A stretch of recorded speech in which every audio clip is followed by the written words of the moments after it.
Aí eu vou deixar a câmera ligada só para te apresentar e depois eu desligo também para poder, Tá bom. né, não carregar muita.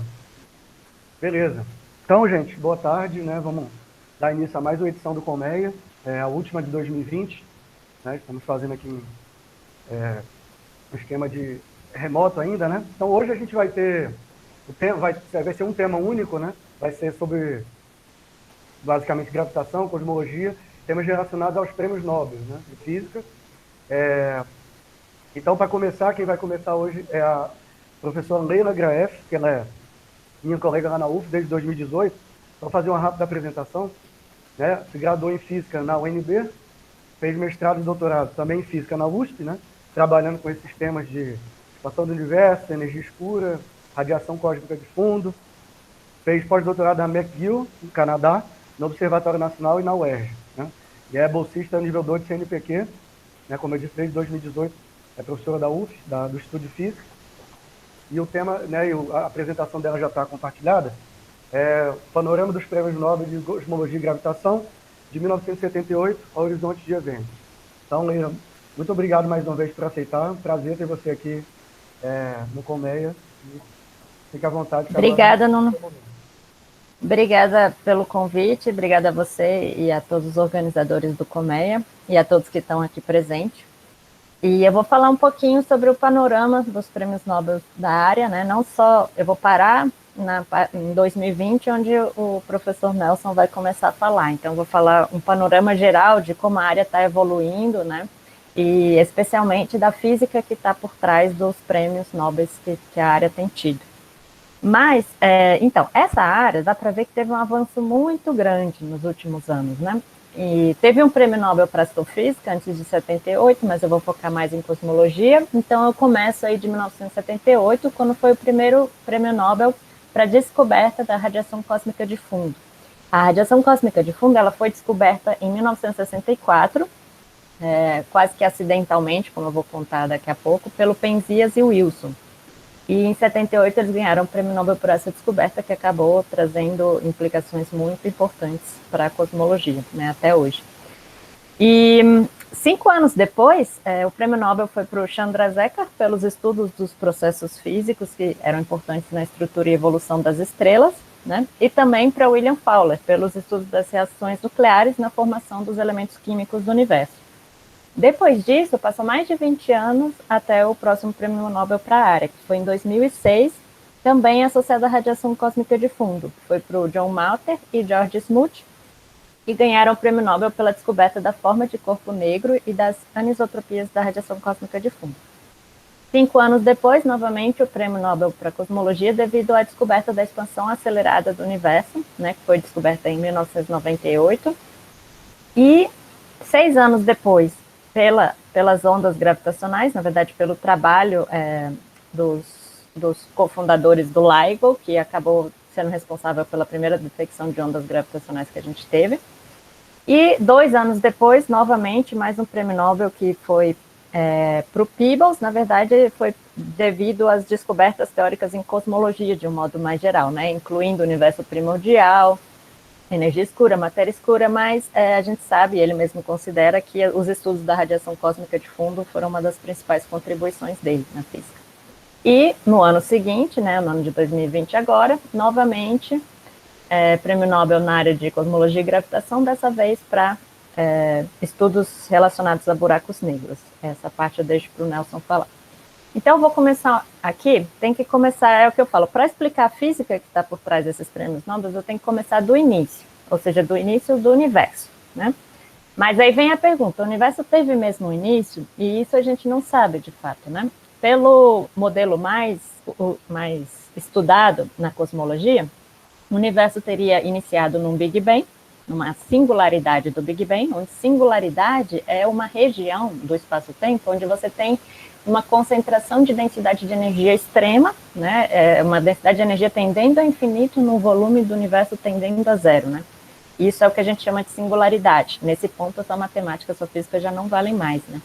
Então, usualmente, se supõe que o universo começou a expandir a partir daí, do Big Bang, e seguiu expandindo até hoje. Mas existem propostas também que Algumas delas consideram, por exemplo, um regime de gravitação quântica no início da expansão do universo, porque como o universo era muito pequeno e muito denso, a mecânica quântica era importante nesse regime, então se supõe que deva haver uma teoria de gravitação quântica importante ali. E essa teoria de um modelo de gravitação quântica, que a gente ainda não sabe exatamente qual é, mas já existem propostas nesse sentido, ele é capaz de evitar a singularidade muitas vezes, né? Por exemplo, no modelo de loop quantum gravity.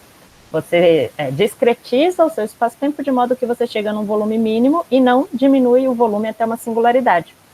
Em alguns desses cenários, o que acontece no universo é que antes da fase de expansão, houve uma fase de contração, e entre a fase de contração e de expansão teria havido o que a gente chama de bounce, né? Que é a transição de uma fase de contração do universo para uma fase de expansão. E em muitos modelos, muitos cenários, esse bounce evita a singularidade do Big Bang, né? Então, isso a gente ainda está testando, tanto modelos de bounce quanto modelos que o universo inicia na fase de expansão, e os dados da radiação cósmica de fundo estão fornecendo para a gente ferramentas que permitem a gente testar esse modelo, né? Mas, por enquanto, atualmente, ambas as possibilidades são viáveis, de acordo com os dados. Então, eu sempre começo a descrição do universo com essa interrogação, né? Porque, por mais que muita gente tome como certo o início no Big Bang, a gente não sabe se houve algo antes disso, e o quê. Bom, o que a gente chama de teoria do Big Bang, que é a teoria do padrão, na verdade explica tudo da expansão do universo a partir do Big Bang, menos o Big Bang em si, porque essa teoria não consegue dizer nada sobre uma singularidade, né? Então, quando você fala, o satélite tal comprovou a teoria do Big Bang, não significa que ele comprovou a existência da singularidade do Big Bang, né? Mas, validou tudo o que acontece a partir daí, na expansão. Então, outro momento importante que se supõe ter acontecido do universo depois do início da expansão é o que a gente chama de inflação, que seria uma fase de expansão acelerada em que o universo expandiu bilhões de vezes seu tamanho em uma fração de segundo. Ela teria ocorrido na primeira fração de segundos do universo e teria feito o universo expandir bilhões de vezes o seu tamanho, né? Foi uma expansão exponencial muito rápida, muito intensa, que durou uma fração de segundos. E a partir daí o universo seguiu se expandindo, não aceleradamente, até os dias de hoje, onde a gente tem novamente uma expansão acelerada no universo. Bom, a inflação também é compatível com os dados cosmológicos que a gente tem hoje, e ela foi proposta para resolver alguns problemas desse cenário de evolução do Big Bang, mas existem alternativas à inflação que também resolvem esses problemas e também estão de acordo com os dados, que são, por exemplo, os modelos de bounce que eu falei, né? Então, assim, cada vez mais os experimentos estão melhorando a sua precisão e a gente vai ter mais condições de testar, né, todas essas alternativas. Então, o universo inicia, o início da expansão, né, pode ter ocorrido algo antes ou não, mas ele inicia se expandindo, depois vamos supor que houve uma fase de expansão acelerada chamada inflação, né, que é o modelo mais aceito, mais estudado atualmente. Depois da inflação, que ocorreu na primeira fração de segundos do universo, o universo estava na era da radiação, ou seja, ele estava dominado por radiação. O conteúdo de energia do universo era dominado por radiação. Depois do que a gente chama de era da radiação, veio a era de domínio da matéria, onde a densidade do universo era dominada pela matéria escura. Depois da era de domínio da matéria, veio a era de expansão acelerada do universo, que é a era que a gente se encontra agora. E qual a causa dessa expansão acelerada? Também não há um consenso sobre isso. Existem propostas, mas normalmente a gente chama de energia escura a componente que geraria, que causaria a expansão acelerada do universo, né? E não se sabe se essa energia escura seria uma forma exótica de energia, se seria energia de vácuo ou alguma outra coisa, né? De repente até uma gravitação modificada. E um outro ponto importante que eu não posso deixar de mencionar foi o momento em que a radiação cósmica de fundo foi liberada, que aconteceu 380 mil anos após o início da expansão do universo. E depois que a radiação cósmica de fundo foi liberada, o universo ele não estava mais ionizado, né? Porque antes da radiação cósmica de fundo o universo era muito quente e ionizado as partículas, e os fótons estavam constantemente sendo espalhados pelas partículas de matéria. Depois da radiação cósmica de fundo, os fótons viajaram livremente por longas distâncias, e é esses fótons que a gente detecta hoje aqui como radiação cósmica de fundo, mas eu vou explicar isso em mais detalhes depois, tá? E as primeiras estrelas se formaram aproximadamente 400 milhões de anos após o início da expansão, e elas fizeram o universo sair da era escura para se tornar ionizado novamente e voltou a brilhar. Né? A gente diz que o universo voltou a brilhar nessa época. Então, essas são as fases importantes do universo. Então, como eu mencionei, teve aproximadamente três prêmios Nobel associados à radiação cósmica de fundo, né? E o primeiro dos prêmios Nobel da radiação cósmica de fundo foi para o Arnold Penzias e Robert Wilson, pela descoberta da radiação cósmica de fundo. Então, essa descoberta, ela aconteceu meio que por acaso, porque era 1964 e eles estavam consertando uma antena nos Estados Unidos, que era uma antena feita para detectar emissões na faixa de micro-ondas vindas da nossa própria galáxia. E aí aconteceu que quando eles estavam fazendo essa detecção, eles se depararam com um ruído que era homogêneo e estava em todos os pontos que eles apontavam a antena no céu, eles viam esse mesmo ruído. Então, a princípio, eles pensaram, bom, talvez seja alguma fonte dentro da nossa galáxia, né, que esteja emitindo essa fonte de micro-ondas. Mas quando eles mudavam a direção do céu em que a antena apontava, tinha o mesmo ruído. Então, ela era homogênea. Então, eles pensaram assim, deve ter algum problema com a antena. E foram lá, limparam a antena, tiraram o ninho de passarinho e tal, e nada de resolver o ruído. E aí, eles lembraram que, em 1948, o grupo do Gamow, Alpher e Hermann já previam que, se o universo tivesse iniciado pequeno, muito quente, muito denso, e se expandido a partir daí, e hoje a gente deveria estar detectando essa radiação cósmica de fundo aqui para a gente, porque eles já previam que o universo assim tão quente e denso estava num estado ionizado, em que os fótons estavam sendo espalhados pelas partículas o tempo inteiro, e que em algum momento o universo teria se resfriado o suficiente para formar átomos neutros, e nesse momento os fótons poderiam viajar por longas distâncias sem interagir, ser absorvido e remetido pelas partículas, e que hoje a gente deveria estar detectando esses fótons. Então já havia essa previsão já em 1948, e aí o Arnold Penzias começaram a pensar se esse ruído não estaria associado a isso, porque a previsão do Gamow era uma radiação de micro-ondas que tivesse associada a uma temperatura de 5 Kelvin, na época, né, na precisão que eles tinham, era o que eles conseguiam prever, né? Hoje a gente sabe que tem 2,7, mas era uma boa precisão na época.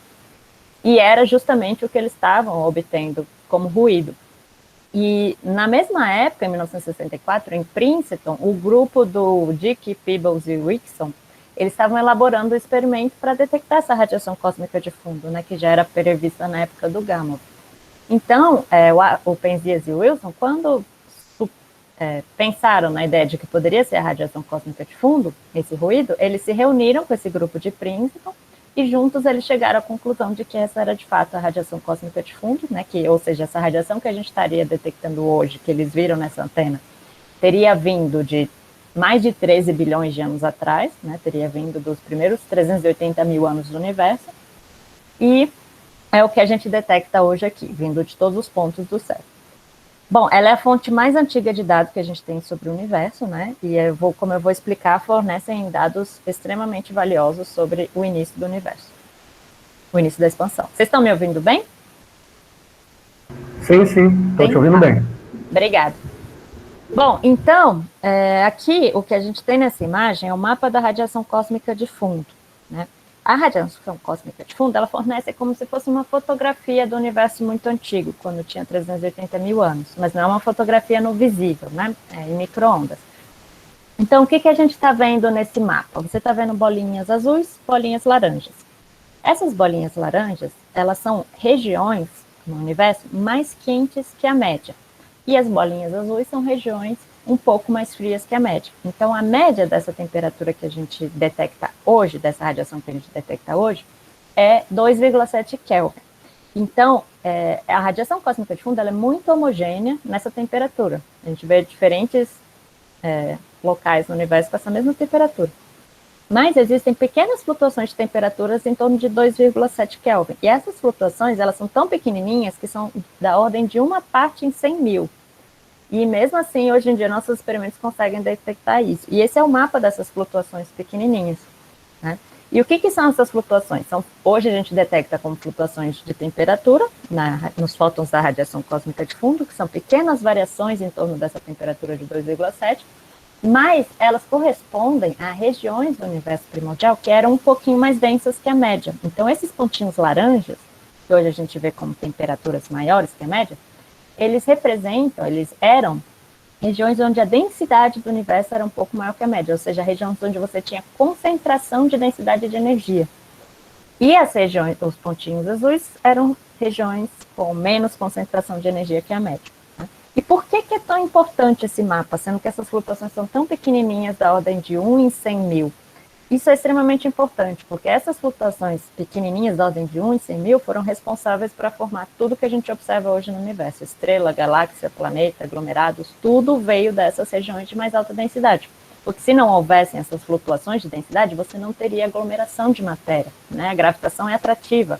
Então, você precisa dessas flutuações de densidade de energia para atrair matéria em torno delas, né, e começar a colapsar em forma de estruturas. Então, tudo que a gente vê hoje, que a gente chama de estruturas, que é galáxias, estrelas, aglomerados, vieram dessas pequenas flutuações de densidade de energia. Por isso a gente diz que essas flutuações de densidade de energia foram as sementes de tudo que a gente hoje vê no universo.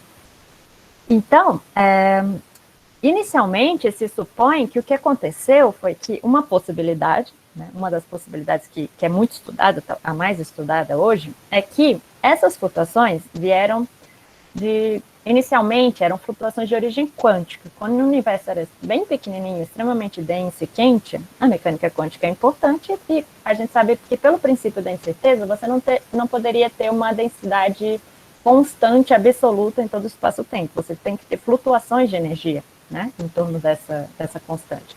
E essas flutuações de energia de origem quântica, né, aleatórias, surgindo em todos os pontos do espaço-tempo, em todas as escalas, depois, com a inflação, elas teriam se expandido de tamanho aceleradamente para atingir escalas clássicas, ou seja, as escalas grandes, né?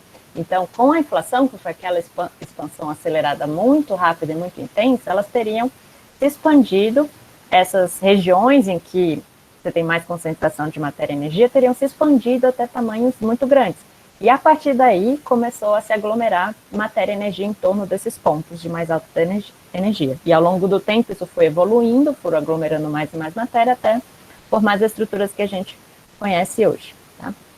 Então, aqui tem uma simulação que foi me cedida cordialmente pelo professor Henrico Bertuzzo da USP, que mostra como que a matéria é atraída nessas regiões de maior densidade. Então, supõe que essa bola maior aqui, essa bolinha branca maior, corresponde às regiões, aqueles pontinhos laranjas que você viu no mapa, ou seja, são regiões onde a concentração de energia é maior que a média, onde você tem uma concentração de energia.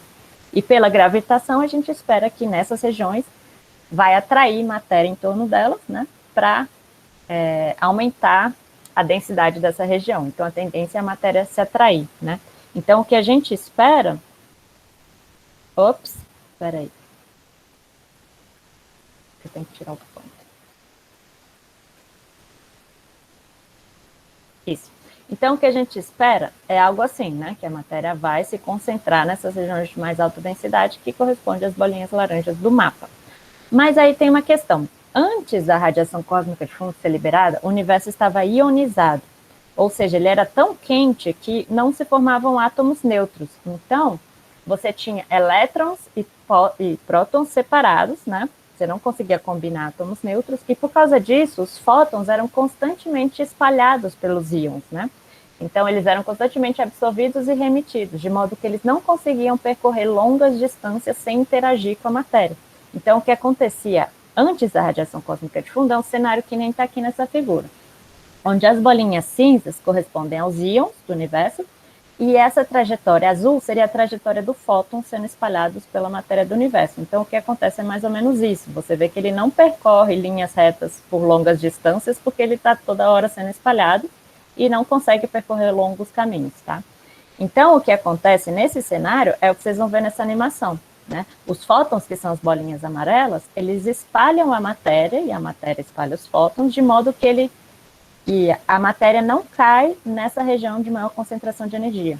Agora, Então, o que acontece? Antes da radiação cósmica de fundo ser liberada, você não estava aglomerando matéria no universo. Por quê? Porque nessas regiões de mais concentração de energia, onde a matéria deveria se aglomerar, isso não acontecia, porque os fótons espalhavam a matéria para outros lados e você não tinha essa aglomeração de matéria. Então, o que acontece? Se supõe que a aglomeração de matéria e a formação das estruturas que a gente conhece se iniciou efetivamente após a radiação cósmica de fundo, ou seja, só 380 mil anos após o Big Bang. Mas o que a gente faz na cosmologia é tomar aquele mapa da radiação cósmica de fundo que eu mostrei para vocês como condição inicial para evoluir as flutuações de energia do universo, e tomando aquilo como condições iniciais, a gente usa o que a gente chama de teoria das perturbações cosmológicas, para evoluir no tempo essa aglomeração de matéria, né? Como que isso evolui no tempo. Isso a teoria de perturbações cosmológicas mostra para a gente. Então, a gente pega aquele mapa como condição inicial, como eram as flutuações no início do universo, evolui no tempo através da teoria de perturbações cosmológicas, e com isso a gente deveria obter como resultado, evoluindo até hoje, o universo que a gente observa hoje no céu. Mas o problema é que, se a gente faz isso só com a matéria usual que a gente conhece no universo e fótons, a gente obtém que hoje não deveria existir nada no universo, nem galáxia, nem estrela, nem planeta, nenhuma estrutura, seria um universo vazio. Então, o que está faltando nesse cenário? Para que desse tempo de todas as estruturas se formarem até hoje, é necessário que a formação de estrutura tenha iniciado antes da radiação cósmica de fundo. Teria que ter iniciado mais cedo para a gente hoje ter o universo que a gente vê, né? Então, o que está faltando nesse cenário? Está faltando a matéria escura. Ops. Porque a matéria escura, ela não interage com o fóton, por isso ela é escura, né? Ela não interage com a luz, não interage com os fótons. Então, ela não é espalhada pelos fótons que nem a matéria usual. Então, ela pode cair nessas regiões de sobredensidade, né? Então, ela já inicia, faz com que a formação de estrutura se inicie antes, né?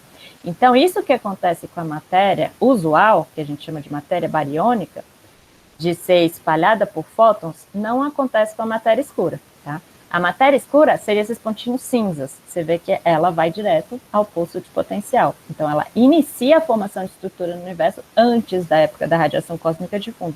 Então, quando você inclui ela nos ingredientes da composição do universo, você consegue iniciar daquele mapa que a gente viu, né, já tendo iniciado a formação de estruturas com a matéria escura, e evoluir até hoje e chegar hoje no universo que a gente vê, com estrelas, planetas e várias estruturas, certo?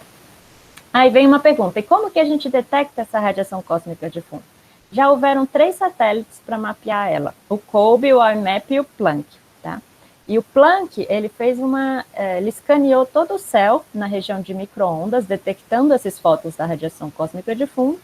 Na nossa galáxia também tem uma emissão de micro-ondas que você teve que limpar para você ter esse mapa que está mostrando aqui, né? E o Planck mapeou a radiação cósmica de fundo desse jeito que você vê no mapa, né? Ela é os fótons mais antigos que a gente vê no universo, né? Viajaram mais de 13 bilhões de anos para chegar até a gente. E essa pequena diferença de temperatura desses fótons nos diz informações valiosas sobre a idade do universo, componentes do universo, taxa de expansão e até mesmo sobre o que aconteceu no universo primitivo, se houve uma fase de inflação, se teria havido um bounce. Essas coisas também deixam sinais no mapa da radiação cósmica de fundo. Então, esse mapa, né, que mostra flutuações tão pequenininhas da ordem de 1 parte em 100 mil, permitem a gente testar tipo, toda a evolução do universo com uma precisão altíssima, né? Então, é isso que o Planck fez. O Planck parou de coletar fótons em 2013, mas até hoje está lançando resultados devido aos dados que ele coletou, né? E aí você vê que você tem essa temperatura muito homogênea, mas com essas pequenas flutuações de temperatura que dizem para a gente muito sobre toda a evolução do universo. Então, se você parte desse mapa que eu mostrei, você pode quantificar esse mapa através desse gráfico aqui, que é o gráfico das flutuações de temperatura da radiação cósmica de fundo em função da escala angular. Então, o que esse gráfico está mostrando para a gente é a intensidade dessa flutuação em torno da média de 2,7 Kelvin, ou seja, a intensidade da concentração de energia que você tinha no universo antigo, né? A amplitude dessa densidade a mais, em função do tamanho da escala angular. Essa escala angular que a gente vê no céu, né? Mas está associada ao tamanho da flutuação. Então, você vê que tem flutuações em todas as escalas angulares. E todo esse espectro, ele é a representação matemática daquele mapa que a gente viu antes, tá? E ele permite para a gente testar modelos, porque diferentes modelos preveem uma forma diferente para esse espectro da radiação cósmica de fundo. Ou seja, prevêem uma distribuição diferente de intensidade de concentração de energia em cada escala de tamanho. Então, diferentes modelos vão fazer previsões assim, um modelo prevê um pouco mais de potência em largas escalas, né? Outro modelo prevê um pouco mais de potência em escalas pequenas, então isso varia de modelo para modelo. Nesse gráfico, vocês veem como essas bolinhas vermelhas com uma pequena barra de erro, essas são as medidas observadas, né? Observacionais. Os dados observacionais, enquanto que essa curva verde é o modelo padrão, né? Que você vê que fita bem esses dados, tá?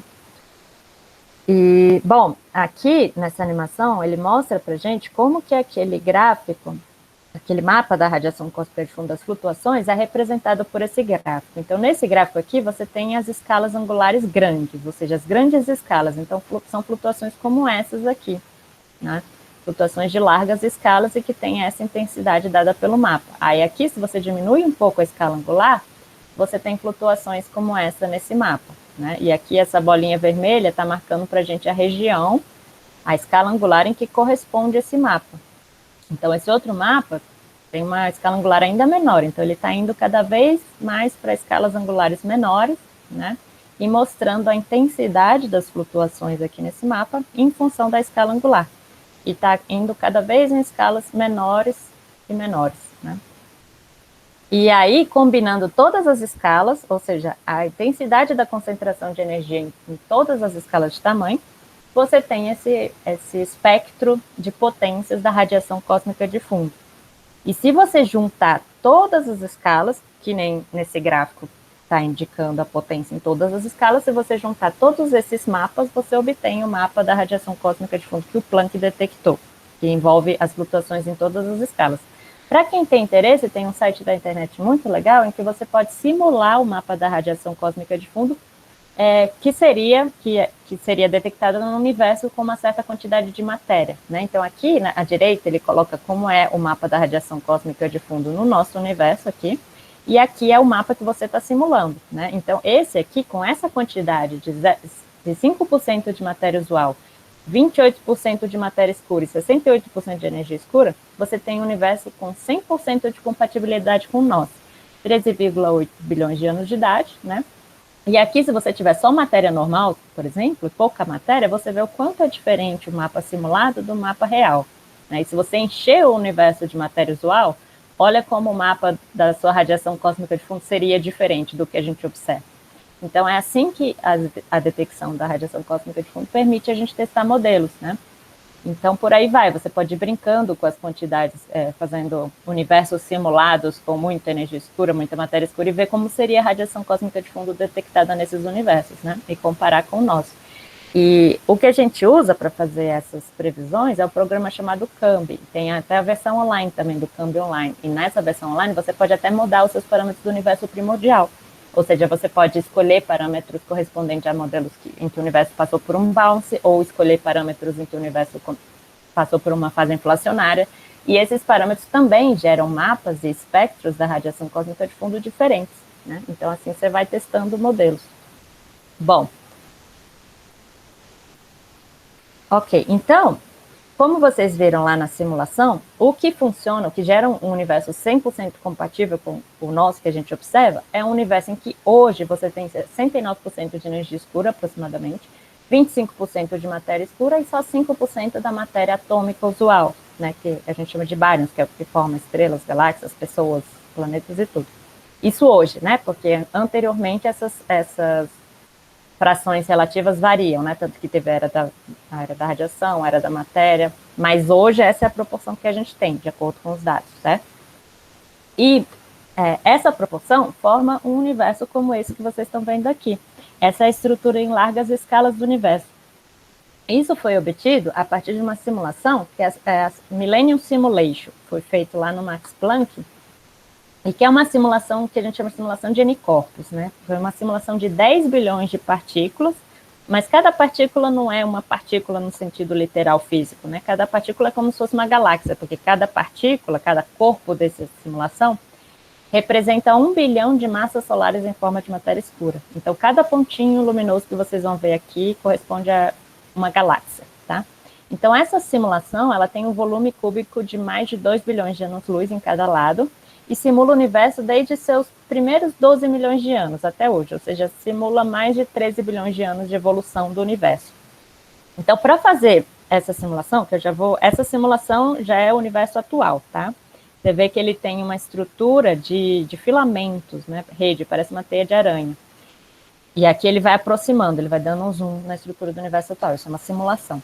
Então, o que eles fazem? Eles dão um input inicial com massas dessas partículas, dessas bilhões de massas solares, então eles colocam posições e velocidades iniciais para essas massas, usam as equações gravitacionais para evoluir essa concentração de matéria no tempo, né? Então dão condições iniciais, evoluem no tempo com as equações da gravitação e vai resolvendo numericamente até chegar na estrutura do universo atual, que é essa que vocês estão vendo aí. E esse projeto, né, Millennium Project, foi útil não só no planejamento de surveys futuros para investigação de galáxias, mas também respondeu questões importantes relacionadas a formações de estrutura do universo. Né? Cada bolinha que vocês estão vendo aqui é uma galáxia, e ele está aproximando e vendo pequenas escalas. Assim que você vê que o universo em larguíssimas escalas, ele tem uma estrutura de filamentos, né, que parece uma teia de aranha mesmo. Ok, agora ele só vai voltar para trás, então eu vou passar para o próximo. Bom, o Nobel de Física seguinte foi em 2011, e esse já foi para um outro assunto, foi para a expansão acelerada do universo, a descoberta da expansão acelerada do universo. Então, em 2011, quem ganhou o Nobel foi o Perlmutter, o Smith e o Adam Riess, e foi pela descoberta de que a expansão acelerada, que o universo está expandindo aceleradamente atualmente, eles obtiveram essa conclusão devido a observações de supernovas. Então, o que acontece? O que acontece é o seguinte, o universo está se expandindo, né? Aceleradamente, mas quando o universo expande aceleradamente, cada ponto do espaço-tempo está se expandindo. Então, é como se você pensar num balão enchendo, né? À medida que você enche um balão, se você desenhar pontinhos nesse balão representando as galáxias, quando você vai enchendo esse balão, você vai vendo que cada pontinho vai se afastar dos outros, né? E quanto mais distante um pontinho tiver do outro, ou seja, uma galáxia tiver da outra, mais rápido eles vão se afastar, né? Porque todos os pontos do balão estão aumentando de tamanho. Então, é isso que acontece na expansão do universo. Quanto mais distante a galáxia está de você, mais ela vai se distanciar com a expansão do universo. Então, o que acontece é que a luz das galáxias vai sofrer um redshift com a expansão do universo. Ou seja, se você desenhar nesse balão também um comprimento de onda, você vai ver que com a expansão do universo ele vai se esticar. Então, você tende o espectro das suas estruturas, das suas galáxias, das suas estrelas, tendem para o vermelho, que são a região do espectro eletromagnético com comprimento de onda maior, né, e frequência menor. Então, com a expansão do universo, quanto mais distante estiver de você, mais você vai ter um desvio para o vermelho no espectro das estrelas. E aí, esses grupos usaram as estrelas supernovas porque são estrelas que a gente conhece muito bem o brilho, tem um brilho padrão. Então, sabendo o brilho que a supernova, o brilho intrínseco da supernova, e você mede hoje o brilho que você está observando aqui, você consegue inferir a distância que ela está da gente. Então, quando você faz um mapa de várias supernovas em várias distâncias diferentes da gente, você compara o espectro delas e você vai ver que quanto mais distante ela estiver da gente, o desvio para o vermelho vai ser maior. E isso indica a taxa de aceleração da expansão do universo. Então, em 1998, eles viram que esse desvio para o vermelho, esse redshift, era maior quanto mais distante a estrela estava da gente, e mapeando em função da distância, eles viram que essa expansão deveria estar acelerada. E isso não era esperado até então, né? Agora, o que pode explicar uma expansão acelerada? Agora eu vou passar rapidamente nessa parte um pouco mais técnica, tá? Mas é o seguinte, aqui, essa primeira equação é a equação de Einstein, tá? E, não sei, para quem não conhece, não sei o background de todo mundo aqui, então o lado direito dessa equação de Einstein, ele tem o tensor energia-momento, ele representa o conteúdo de matéria e energia do universo. O lado esquerdo da equação de Einstein representa os termos de curvatura do espaço-tempo. Então, o que a equação de Einstein diz para a gente é que matéria e energia no universo geram curvatura no espaço-tempo. Então, pela teoria de Einstein, né, da relatividade geral, a força gravitacional não é uma força no sentido de que Newton falava, né? Na verdade, a gravitação é um efeito da curvatura do espaço-tempo. E essa equação representa isso, né? Se você, nessa equação, considera que o conteúdo de matéria e energia do universo é um fluido perfeito, homogêneo e isotrópico, você consegue chegar no que a gente chama de equações de Friedmann. As equações de Friedmann te dão a dinâmica do espaço-tempo, né, de expansão, em função do conteúdo de matéria e energia dele. Então, aqui você tem esse A, é o fator de escala.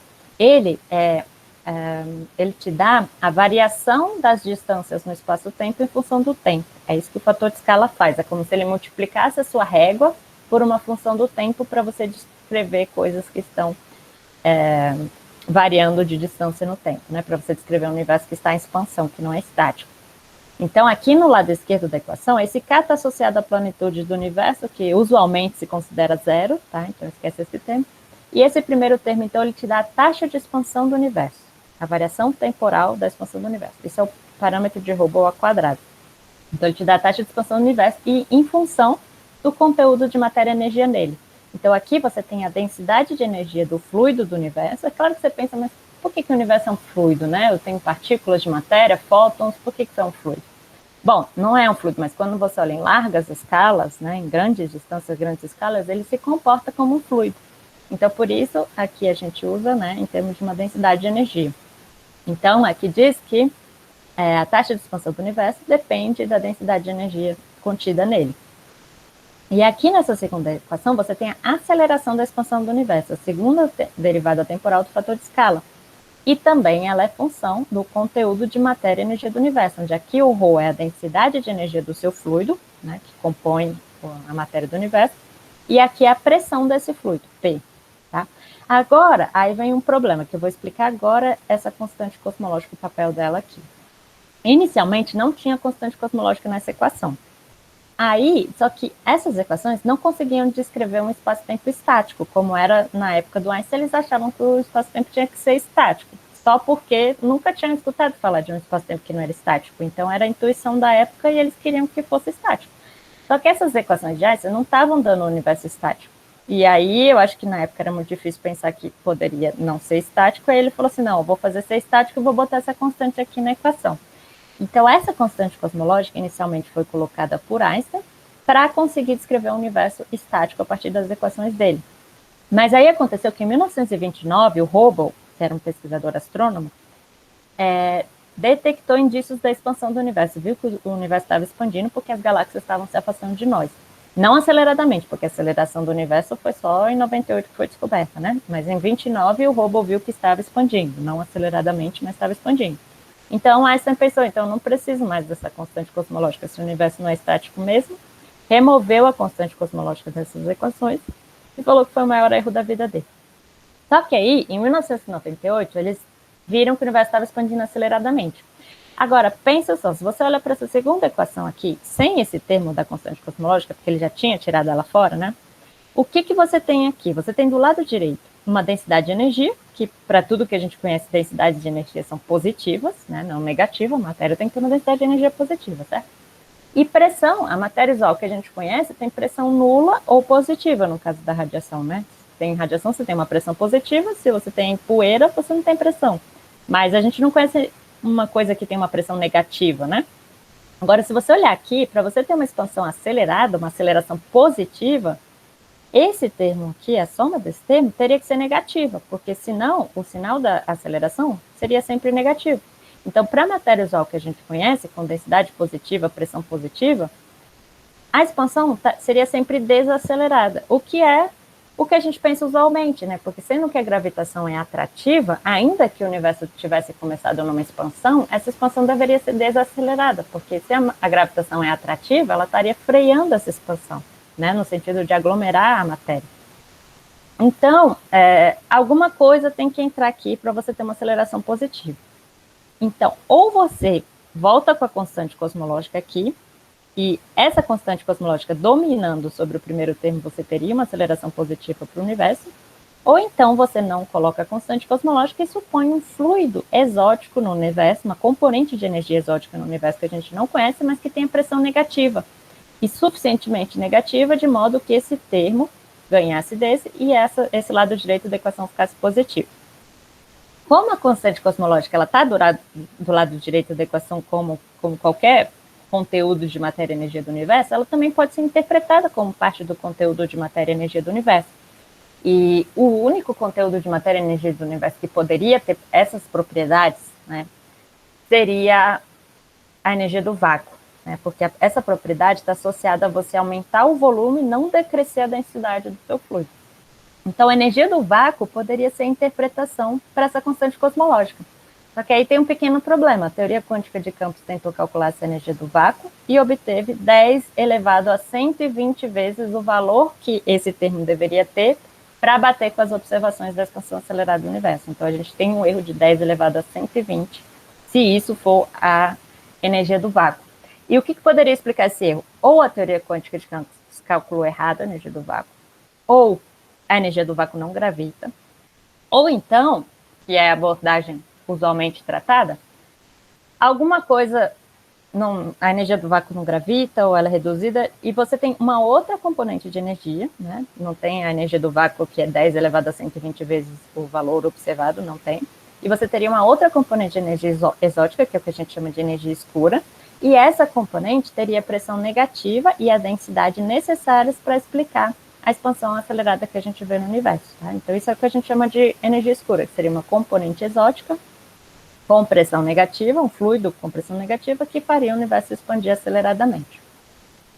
Então, para ser bem sincera, a gente tem fortes evidências de que o universo está expandindo aceleradamente, mas a causa dele ainda é bastante incerta, né? Se é uma energia escura, se seria uma teoria de gravitação modificada, de repente, se seria energia do vácuo, constante cosmológica, etc. Isso ainda é bastante incerto. Outra coisa que o Einstein acertou, além da constante cosmológica, foi na previsão para ondas gravitacionais também, porque a relatividade geral prevê a existência de ondas gravitacionais no espaço-tempo, né? Então, em 2017, essa equipe do Weiss, Barish e do Kip Thorne ganharam o Nobel, em 2017, pela colaboração no LIGO, porque foi o LIGO que fez a primeira detecção das ondas gravitacionais no universo. Então, eles ganharam o prêmio Nobel pelas contribuições decisivas ao detector LIGO e pela observação de ondas gravitacionais. Né? A primeira detecção de ondas gravitacionais aconteceu dia 14 de setembro de 2015. E o que aconteceu foi que os detectores LIGO de Livingston e o LIGO de Hanford, que ele tem 2 estações, receberam um sinal dessa forma aqui. Ó. Então, eles detectaram esse sinal, né, compatível os dois, e chegaram à conclusão de que ele tinha vindo da coalescência de 2 buracos negros, um deles com 36 massas solares e o outro com 29 massas solares. Então, essa coalescência de buracos negros, colisão de buracos negros, teria gerado ondas gravitacionais que se propagaram no espaço-tempo, viajando por 1,3 bilhões de anos até chegar na gente hoje. Então, como são 2 buracos negros orbitando um ao outro, isso produz ondas gravitacionais, né? Oscilações no espaço-tempo que se propagam através do espaço-tempo. Então, elas teriam se propagado até chegar hoje na gente, depois de viajar 1,3 bilhões de anos. Hoje, o catálogo do LIGO já tem 50 detecções de ondas gravitacionais, tá? A maioria delas devido à coalescência de buracos negros, né? Que é tipo colisão de buracos negros. E as ondas gravitacionais, aqui está bem exagerado esse efeito de uma onda gravitacional passando na Terra, né? Porque ela, quando passa na Terra, ela aumenta e diminui distâncias na Terra, né? Distorce distâncias, porque é uma onda no próprio espaço-tempo. Mas esse efeito está exagerado. Então, as ondas gravitacionais, elas foram detectadas no LIGO, que é um interferômetro desse jeito aqui. Então, você tem um feixe de luz que está saindo aqui dessa fonte de laser, tá? E o que acontece? Esse feixe de laser, ele vai para um semi-refletor que divide esse feixe de laser em 2. Então, metade da sua onda vai para esse espelho daqui e a outra metade vai para um espelho perpendicular. E aqui ela é um refletor, né? Ele reflete de volta esse feixe de laser.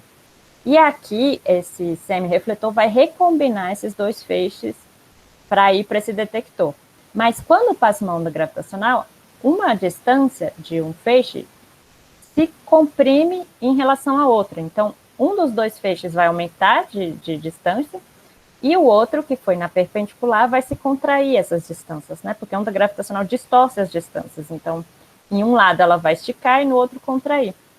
Então, ao fazer isso, cada um desses feixes de laser aqui percorre 4 quilômetros até chegar no espelho e volta. Então, quando passa uma onda gravitacional e você aumenta um pouco uma distância com relação à outra, o que acontece é que a distância percorrida pelo seu laser vai ser maior ou menor. Isso muda a fase em que a onda eletromagnética se combina novamente aqui no semirrefletor. Então, se você variou a distância entre esses dois espelhos, elas vão se recombinar com uma fase diferente, né? Então, você vai ver um sinal nesse detector. E como a gente já conhece, já tem uma previsão teórica para os sinais devido a eventos de coalescência de buracos negros, você compara com o sinal detectado aqui e você consegue ver que é um evento vindo de dois buracos negros se orbitando, cada um com 36 e 29 massas solares. Então, a partir desse sinal que você recebe, você consegue entender a origem desse evento de onda gravitacional. Tá? Ok. Bom, um desses caras que ganhou o prêmio Nobel, que é o Kip Thorne, ele também é muito conhecido por uma outra coisa que são os buracos negros. Por quê? Porque ele foi o cara que fez a primeira simulação tridimensional de um buraco negro para o filme Interstellar. Então, essa imagem é do filme Interstellar, e ele simulou a imagem de um buraco negro tridimensional baseada em equações reais da física. Então, ele foi o produtor do filme Interstellar, porque o que aconteceu é que o Kip Thorne, ele se aposentou em 2009, e aí, com 74 anos de idade, disse ele que queria começar uma nova carreira. E aí ele virou produtor de cinema de Hollywood. E aí ele fez uma simulação usando equações reais da física, né, nessa simulação. Então, não era uma simulação real, com equações físicas mesmo, né, da relatividade. E conseguiu produzir essa imagem.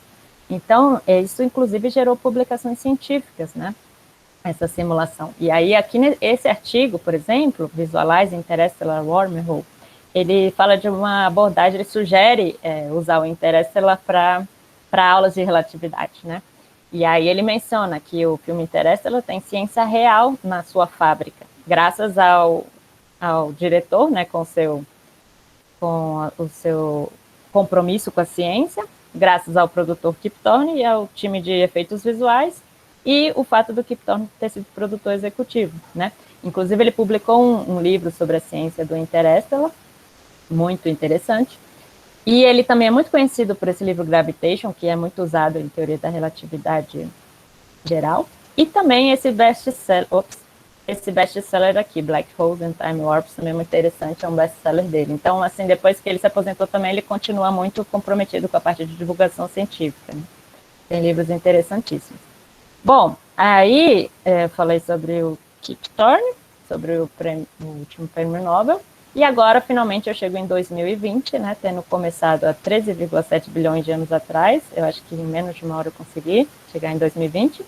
Em 2020, o prêmio Nobel foi para 3 pessoas. O Roger Penrose, devido à descoberta de que a formação de buracos negros são uma previsão robusta da teoria da relatividade geral de Einstein, e também para o Genzel e a Andrea Ghez. E aqui eu vou pular essa parte, que eu vou deixar tudo para o professor Nelson, que é mais especialista nisso, falar.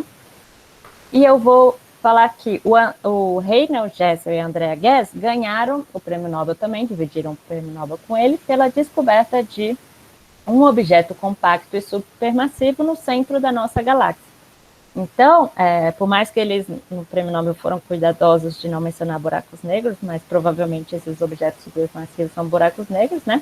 A Andrea trabalha no Observatório Keck, no Havaí, o Genzel no VLT, no Chile, e os 3 dividiram esse último prêmio Nobel devido à ciência do buracos negros, e essa parte eu deixa para o professor Nelson falar sobre isso, né, que ele entende bastante desse assunto e vai poder falar muito bem sobre isso. Então, eu termino por aí, no que eu chamo de horizonte de eventos, né, que foi responsável por esse último prêmio Nobel. E o horizonte de eventos ainda promete muita coisa pela frente, né, porque a gente está entrando no que alguns chamam de nova era de precisão da cosmologia. Então, a gente tem toda uma nova geração de experimentos cosmológicos que vão melhorar muito a precisão dos dados que a gente tem, vão permitir a gente testar modelos de forma muito precisa, né. Agora, as ondas gravitacionais, na verdade, elas estão abrindo uma nova janela para a cosmologia e astrofísica, porque elas mostram regiões do espaço-tempo que seriam invisíveis ao eletromagnetismo. Então, que a luz você não recebe luz do interior do buraco negro, como o Nelson vai explicar, né? Então, tem regiões do universo que são invisíveis ao eletromagnetismo e você consegue detectar através de ondas gravitacionais. Então, as ondas gravitacionais estão abrindo uma nova janela para a cosmologia, né, para descobrir partes que antes eram invisíveis pelos experimentos. Bom, esse CMBS-4 está previsto para iniciar em 2029, é uma antena no Polo Sul, que é para detectar fótons da radiação cósmica de fundo, né. Tem o Euclide, né, que é o telescópio espacial previsto para 2022, que vai estudar também propriedades da energia escura, matéria escura. O telescópio Vera Rubin, né, que é agora o Observatório Vera Rubin, também previsto para 2022, que pretende observar 20 bilhões de galáxias também para entender a evolução das estruturas do universo, matéria escura, energia escura, etc. Tem esse Roman Space Telescope, previsto para 2025, que é um telescópio da NASA, que vai ser centenas de vezes mais eficiente que o telescópio Hubble. Tem o SKA, que é o Square Kilometre Array, um radiointerferômetro 10 vezes mais sensível que os atuais, né? O LISA, que está previsto para 2034, que vão ser 3 satélites conectados por feixes de laser para detectar ondas gravitacionais, só que no espaço, né? Ao contrário do LIGO. E no Brasil também tem colaborações importantes, como o JPES, por exemplo, que é liderado pelo Brasil e pela Espanha, que já começou a coletar dados, é um observatório na Espanha, né? O BINGO, que vai ser um radiotelescópio que vai detectar oscilações acústicas de Barans, vai compreender oscilações acústicas de Barans, também vai ser muito importante. E todos eles pretendem abordar questões muito fundamentais da natureza, como, por exemplo, a natureza do setor escuro do universo, se houve uma fase de inflação no início do universo, ou se, de repente, houve alguma outra coisa no início do universo. Testar modelos de relatividade geral para conseguir saber se a relatividade geral é válida em regime de altas energias ou se teria uma gravitação modificada. Vão responder questões acerca da idade do universo, porque hoje a gente tem um problema de que medidas recentes do universo não estão compatíveis com a idade do universo que medidas antigas fornecem, né? Então, se você pegar a radiação cósmica de fundo e observações de galáxias e estrelas, a idade do universo inferida não é muito compatível, né? Tem um erro aí de 4 sigmas. Então, esses experimentos também vão ajudar a entender isso, né? E, inclusive, um possível regime de gravitação quântica também, né? Que é a radiação cósmica de fundo. Existem modelos de gravitação quântica para o início do universo que prevêem sinais que poderiam vir a ser detectados no espectro da radiação cósmica de fundo. Então, também o regime de gravitação quântica do universo vai poder ser testado com dados experimentais, né? Então, muitas novidades estão por vir. Então, é isso. Eu agradeço ao comitê organizador do Colmeia pelo convite, a todos que estão aqui presentes, ao professor Henrico, que me forneceu algumas animações, ao Felipe Carrelli e aos amigos que me ajudaram nesse trabalho. Beleza, gente. Excelente, Leila.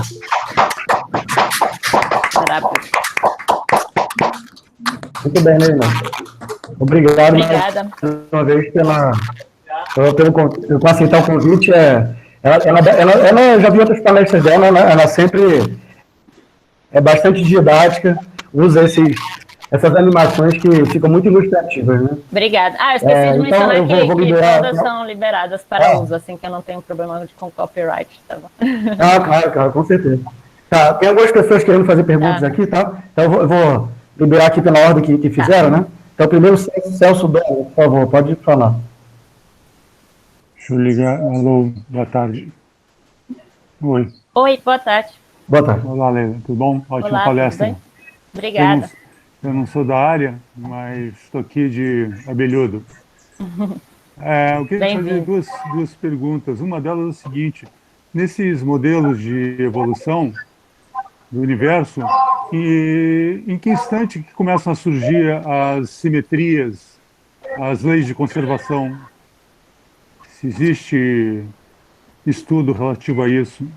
Então, cada época do universo você tem quebras de simetria no universo que acontecem em cada época, né? Algumas, muito importantes, aconteceriam no início do universo, e poderiam gerar o que a gente chama de defeitos topológicos. Então, essas quebras, depende de qual quebra você está falando, né? Porque cada quebra de simetria teria acontecido em função do tempo. Eu não te digo tanto de quebra, não. Eu falo mais de conservação, das leis de conservação, né? Eu falo das simetrias mesmo. As leis de conservação, acho que sempre, até onde eu sei, sempre atuaram no universo. Eu estou certa, Nelson? Eu acho que elas sempre tiveram lá, as leis de conservação, né? Aliás, por exemplo, no regime de gravitação quântica, que seria um bounce ou um Big Bang, lá você poderia ter violações, porque é um regime que, de fato, a gente não conhece bem, né? Quando a nossa física realmente pode deixar de falhar, que é nesse regime de Planck do universo, lá a gente não pode afirmar, mas assim, a partir daí eu entendo que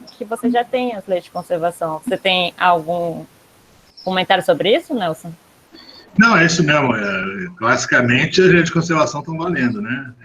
Só talvez no nível quântico talvez possa acontecer coisas diferentes. Então, se for... Na evolução clássica, estão valendo as leis de conservação. Situação de carga, situação de energia. Né? Então é isso. Então, se há alguma violação, é nesse próximo ao regime de Planck, onde talvez você teria um regime de gravitação quântica, né, uma nova física atuando. Mas desde então, a partir daí, regime de mais baixa energia, que é o que eles chamam de regimes clássicos, você já tem todas as leis de conservação. Já. E com isso, digamos assim, a partir de que instante começam a valer as teorias fundamentais da natureza, digamos? Bom, primeira fração de segundo. Porque se o regime quântico do universo, em torno da escala de Planck, né, ele terminaria bem antes da inflação. A inflação começou na primeira fração de segundo do universo. Então é realmente só bem perto da singularidade. Tá legal. Ok, obrigado. De nada. Obrigado pela pergunta. Ok, Celso, obrigado. O Américo tinha levantado a mão, mas acho que o Nelson queria também perguntar uma coisa e falou antes. Pode falar, Nelson. Tá bom, Leila, obrigado por esse seminário. Achei muito bom você botar lá aquele pontinho de interrogação no Big Bang. Eu sempre boto ele. Eu também trabalho com modelos de bounce, né? Eu não gosto, já coloca um Big Bang lá no começo. Né? É importante frisar isso. Antigamente tinha esse ponto de interrogação, muitos estão começando a tirar, mas não tem nada aqui. Não tem nada daquela época, né? Então, essa é a parte que eu editei a figura, porque ela vinha sem a interrogação. Fez muito bem. Não, só queria perguntar, talvez você tenha se esquecido, né? Mas tem ou se você não quis botar, tem o prêmio Nobel do Hulse e Taylor, do pulsar binário, né? Sabe o pulsar binário que vão coalescendo, e energia, e que seria a primeira evidência que realmente deveria existir ondas gravitacionais, embora a detecção indireta, né? Que ano que foi mesmo esse? Que eu não lembro? 93. 93, sim. Eu deveria ter acrescentado esse, porque quando eu falei dessa detecção, eu já foquei no próximo. Mas sim, foi bom você ter apontado isso. Então esse é importante, porque foi o pessoal estava muito em dúvida, né, sobre ondas gravitacionais, mas isso aí deu uma força, né? Porque querendo ser energia, mas ninguém via por onde, só poderia ser por ondas gravitacionais, né? Então, sim, você tem razão. Sim, é importante mencionar isso também. Tá bom. Não, é só isso que eu queria falar, então. Obrigada, Nelson. Nada, né? Beleza. Américo, você tinha levantado a mão aí, pode falar. Sim. Eu tenho uma pergunta naquela proporção de matéria que você mostrou, aquele gráfico quase pizza, 5% matéria escura e o resto é essencialmente energia escura. Aquela proporção, você comentou que se chega àquela proporção comparando com a radiação cósmica, com as medidas de radiação cósmica, né? Aquela proporção ali geraria um mapa de radiação compatível com as ações. Certo? Sim, na verdade aquela é uma das várias evidências para aquela pizza, né, para a proporção, porque na verdade a radiação cósmica de fundo aponta para isso, dados de supernova, dados de oscilações acústicas de baryons, dados de galáxias, então são muitas fontes de dados diferentes que apontam para essa proporção. E a radiação cósmica de fundo é uma delas.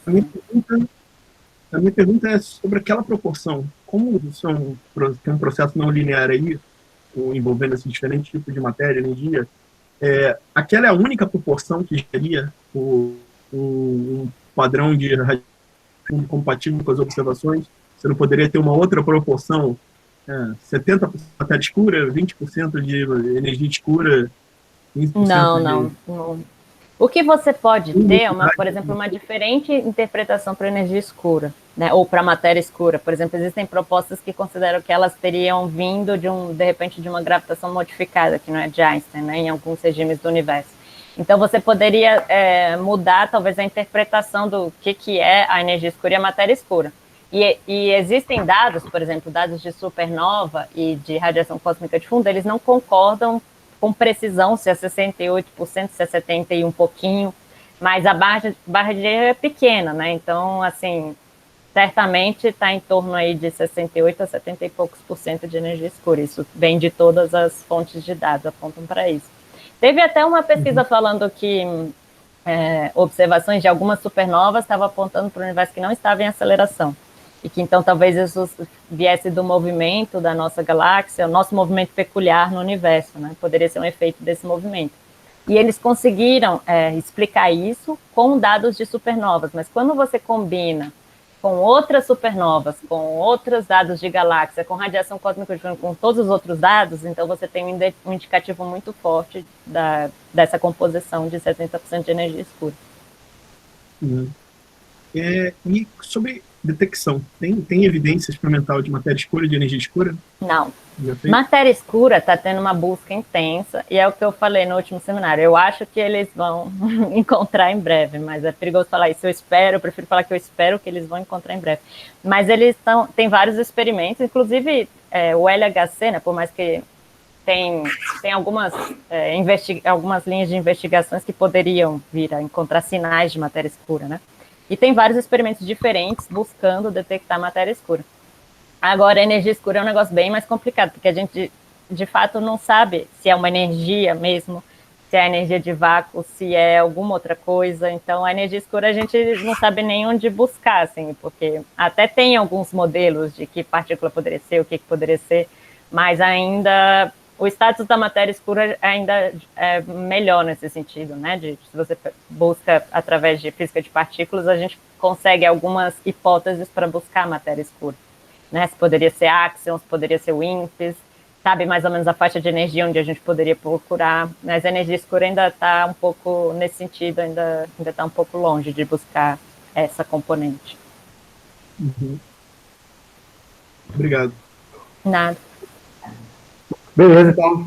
Américo, excelentes perguntas, aliás, acho que ajuda até, acho que talvez algumas pessoas tiveram essas dúvidas também. Sim, claro. Então, enfim, eu vou interromper a gravação aqui, que aí a gente vai reabrir de novo para começar a palestra do Nelson. Tá? Então, eu vou, obrigada a vou parar aqui rapidamente. E a organização. Valeu, Leila. Muito obrigado. Obrigada, Maria. Ótima palestra.